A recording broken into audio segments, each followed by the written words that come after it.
हल्ली ना मुलांनी आई वडिलांची कवडी मोल किंमत केली. ह्या मुलांना ना आई वडिलांची जरा सुद्धा किंमत राहिलेली नाही. ती फक्त स्वतःच बघतायत. मग तिकडं आई वडिलांनी मेलं तरी चालतंय. मित्रांनो, घटना आहे छत्रपती संभाजीनगर मधली. कुणाल मुरलीधर चांदवडे, हा वय वर्ष ह्याचं 19 आहे. ह्या मुलानं आई वडिलाकडं आयफोनची मागणी केली. मग आयफोनची मागणी केली आणि आई वडिलांनी बी काय केलेलं असतं माहितीये का आतापर्यंत, तर आपल्या लेकरांना आपल्या परिस्थितीची जाणीव कधीच होऊ दिलेली नसते.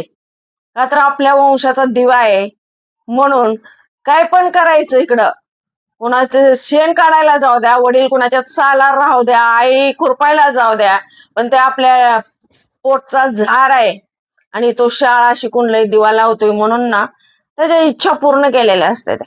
पण ह्या औलादी इतक्या वाईट असते त्या ना, ह्या काही सांगता येत नाही कसली वाईट शिक्षा आई वडिलांना देते. ह्या कुणाला आई वडिलाकडं आयफोनची मागणी केली. मग आता त्या आई वडिलांची परिस्थिती नसल्यामुळं त्यांच्यात वाद झालं आणि त्या वादाचं रूपांतर ती कुणाला खवंड्या डोंगरावर गेला आणि तिथं असं फिरताना दिसला. मग त्यांच्या वडिलांना कशी तरी माहिती पोचली की बाबा तुमचा कुणाल त्या डोंगरावर आहे म्हणून.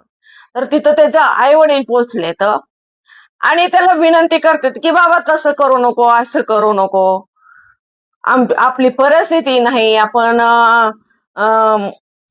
आपल्याकडे पैसे नाहीत, आपण घेऊ करू ठेवू. आता काय समजूत घालते ती माहित नाही. पण ह्या पोरानं काही ना त्या कुणालनं त्याचं काय ऐकलं नाही त्या वडिलांचं. आणि ती कुणाला असा त्या खवड्या डोंगरावरून 40 फुटाची दरी आहे ती उडी घ्यायला लागला. तर वडील वाचवायला गेलं तर वडील पण त्याच्या संग खाली गेलं. आणि आता ह्याही दोघं तर दरीत खाली पडले तीच म्हणून तिथं असणाऱ्या त्या कुणालच्या आईनं सुद्धा उडी घेतली त्या दरीत.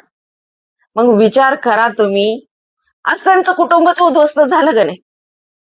मग ही कशामुळे झालं तर पोरांचं, मग तुमचा मुलगा असू द्या किंवा माझा असू द्या, ह्या मुलांना ना आपल्या घरातल्या खऱ्या परिस्थितीची जाणीव होऊ देणं तेवढंच गरजेचं आहे. कारण ह्यांना जर जाणीव नाही परिस्थितीची झाली तर ही काय करतेली सांगता येत नाही. आज ह्या कुणालाच जर त्याच्या परिस्थितीची जाणीव असती तर ह्यानं आयफोन मागितलाच नसता. आज सगळ्याला माहितीये की आयफोनची किंमत किती आहे म्हणून. आणि जर त्याच्या बापाकडं परिस्थिती असतीच तर दिलाच असता ना आयफोन. ह्यात काय, दिलाच असता. तसा बी त्याच्याकडे कसला तरी असेलच ना आता चालवला. पण नाही, ही पोरं आजकालची आई वडिलांना एवढी ब्लॅकमेल करायला लागले ती की सांगता येत नाही. कारण आतापर्यंत मुलांना भीती होती. आमच्या वेळेस आम्हाला लय भीती वाटायची आमच्या आई वडिलांची. पण आता झालंय काय माहितीये का, आपल्यालाच भ्यायचं झालंय. कारण पोरं एवढी भीती दाखवायला लागले ती की एवढं ब्लॅकमेल करायला लागले ती, आम्हाला ही मोबाईल घेऊन द्या, आम्हाला गाडी घेऊन द्या, नाहीतर आम्ही आत्महत्या करतो, फास घेतो. नको आता मग हे कुणासारखं दरीत उडी घेतो. तर त्या आई वडिलांची काय चूक होय ह्या कुणालच्या. आता त्यांची परिस्थितीच नसल तर त्यांनी कुठने घेऊन देणार आहे ती.